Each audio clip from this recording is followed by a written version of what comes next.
नमस्कार मित्रों, Namita Chaturvedi YouTube channel पे आपका स्वागत है। आज हम एलटी मेंस के लिए महत्वपूर्ण प्रश्न देखेंगे। तो ये प्रश्न है, हिंदी साहित्य के इतिहास में गारसा दत्तासी के इतिहास ग्रंथ की विवेचना कीजिए। इसका उत्तर है, प्रश्नोत्तर संख्या 3 डाल के लिखेंगे। इसका उत्तर, हिंदी साहित्य में इतिहास में लेखन की परंपरा का सूत्रपात गारसा दत्तासी से होता है।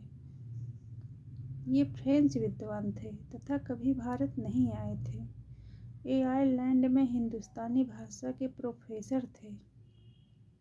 इनकी रचना इस्तवार द ला लिटरेत्यूर इंदुई ए हिंदुस्तानी है, जिसका हिंदी अर्थ है हिंदुस्तानी और हिंदुई साहित्य का इतिहास। इसका प्रकाशन 2 संस्करणों में the oriental translation comedy Ireland से हुआ। इसमें प्राच्य विभाग भारत का भी सहयोग रहा। इनके प्रथम संस्करण में 2 भाग थे, जिनका प्रकाशन 1839 एवं 1847 ईस्वी में हुआ। इनके द्वितीय संस्करण में 3 भाग थे।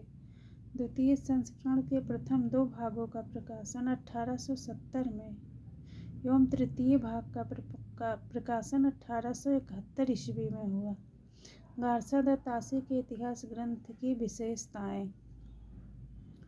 यह फ्रेंच भाषा एवं वर्णानुक्रम पद्धति में रचित है। इसमें अंग्रेजी वर्णमाला के वर्णों का आधार ग्रहण किया है। इसमें काल विभाजन का कोई प्रयास नहीं है। इसमें हिंदी के प्रथम कवि के बारे में कोई विचार नहीं किया गया है।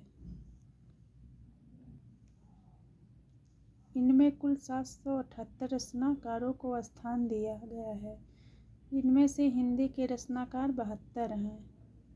इनमें अधिकांश रचनाकार उर्दू के हैं। गारसा दत्तासी का झुकाव उर्दू की ओर या उन्होंने हिंदी को भद्दी भाषा कहा। गारसा दत्तासी के इतिहास ग्रंथ के संबंध में विशेष तथ्य। आचार्य शुक्ल इसे इतिहास ग्रंथ नहीं मानते। उन्होंने इसे कविवृत्त संग्रह कहा है।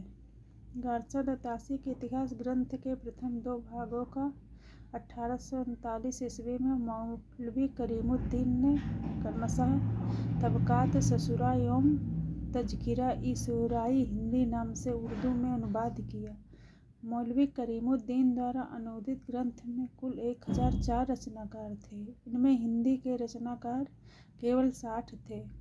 गारसा दत्तासी के इतिहास ग्रंथ का 1952 ईस्वी में लक्ष्मी सागर वार्ष्णेय ने हिंदुई साहित्य का इतिहास नाम से हिंदी में अनुवाद किया।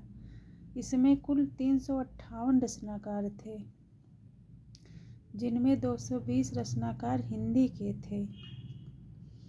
निष्कर्ष, इसे वास्तव में इतिहास ग्रंथ नहीं माना जा सकता, क्योंकि इसमें रचनाकारों एवं रचनाओं का सामान्य परिचय दिया गया है।